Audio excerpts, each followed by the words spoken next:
एक बार एक हॉस्पिटल में एक स्टडी की गई 100 से भी ज्यादा ऐसे लोगों पर जो मरने के बहुत ही करीब थे, जो लगभग मरने ही वाले थे, यानी कि वह लोग अपनी जिंदगी के आखिरी समय से गुजर रहे थे। तो जब उनसे पूछा गया कि तुम्हें तुम्हारी जिंदगी का सबसे बड़ा पछतावा किस चीज का है, तो उनमें से जो सबसे कॉमन आंसर निकल कर आया वो ये था कि जिंदगी में उन्हें उन कामों का पछतावा नहीं है जो उन्होंने किए हैं, बल्कि जिंदगी में उन्हें सबसे बड़ा पछतावा उन कामों का है जो उन्होंने नहीं किए। कई बार अपने अंदर के डर की वजह से, तो कई बार लोग क्या कहेंगे इस डर की वजह से रिस्क लिया ही नहीं। उनका कहना है कि अगर रिस्क लेकर हम फेल हो जाते तो इतना पछतावा नहीं होता जितना पछतावा रिस्क न लेकर होता है। ये था उनमें से ज्यादातर लोगों का जवाब। इस वीडियो में मैं आगे बढ़ने से पहले आप लोगों के साथ एक कहानी शेयर करना चाहता हूँ, सुनना जरूर, बहुत अच्छी कहानी है। एक बार बहुत ही बड़े नेता की मौत हो जाती है। उसकी जो पत्नी होती है वो 2 साल पहले ही गुजर चुकी होती है। उसकी पत्नी को स्वर्ग भी प्राप्त हुई होती है और उस नेता को भी स्वर्ग ही मिलता है, क्योंकि उसके जो कर्म थे वो बहुत ही अच्छे थे। उसकी पत्नी उसका स्वागत करने के लिए स्वर्ग में तैयार ही थी। तभी उस नेता ने कहा,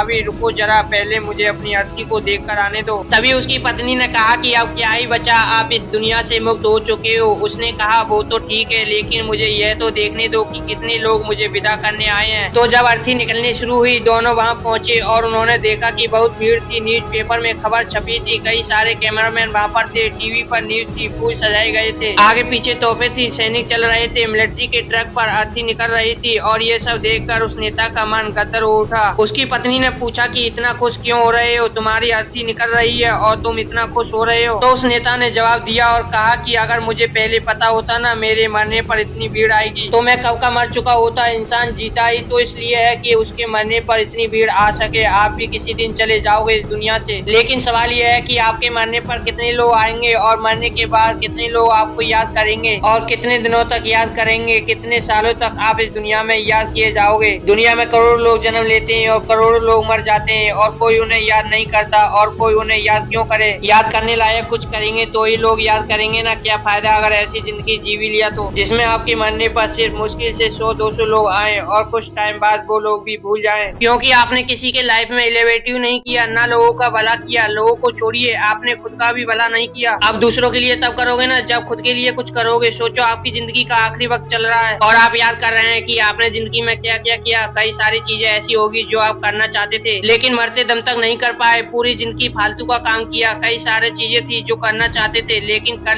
लेंगे मैं यही जिंदगी गुजर गई। लोग सोचते रह जाते हैं कि मैं ये कर लूंगा तो मैं खुश हो जाऊंगा, ये हो जाए तो मैं जिंदगी खुलकर जीऊंगा, ये हो जाए वो हो जाए, और यही करते करते मरने का वक्त आ चुका है। अब क्या करोगे, मरने के बाद खुश रहूंगा। कहीं आपको भी अपने आखिरी वक्त में ऐसा ना सोचना पड़ जाए, काश मुझे थोड़ा टाइम और मिल जाए तो मैं ये करूंगा। अभी है ना टाइम तो करो ना, जो करना चाहते हो खुलकर जियो, हर पल में जियो, दिल खोलकर करो जो करने का मन करता है। दुख किसकी जिंदगी में नहीं है। कुछ लोग ऐसे होते हैं जो जिंदगी भर उन दुखों को रोना रोते रहते हैं और कुछ लोग ऐसे होते हैं जो उन्हीं दुखों को अपनी ताकत बनाकर अपनी जिंदगी में वो मुकाम हासिल करते हैं जो आपके लिए मरते दम तक एक सपना बनकर रह जाता है। तो खुली आंखों से सो मत, जिंदा रहकर जिंदा लाश मत बनो, जागो और जिंदा हो तो एक जिंदा इंसान बनकर दिखाओ। और कुछ ऐसा करो कि आपके मरने पर कम से कम 1000 लोग तो आए और मरने के बाद भी लोग आपको याद करें। आपकी आने वाली जिंदगी के लिए बेस्ट ऑफ लक। अगर आपको वीडियो पसंद आई हो तो वीडियो को लाइक करके चैनल को सब्सक्राइब कर लीजिए और कमेंट में अपनी राय जरूर बताइए।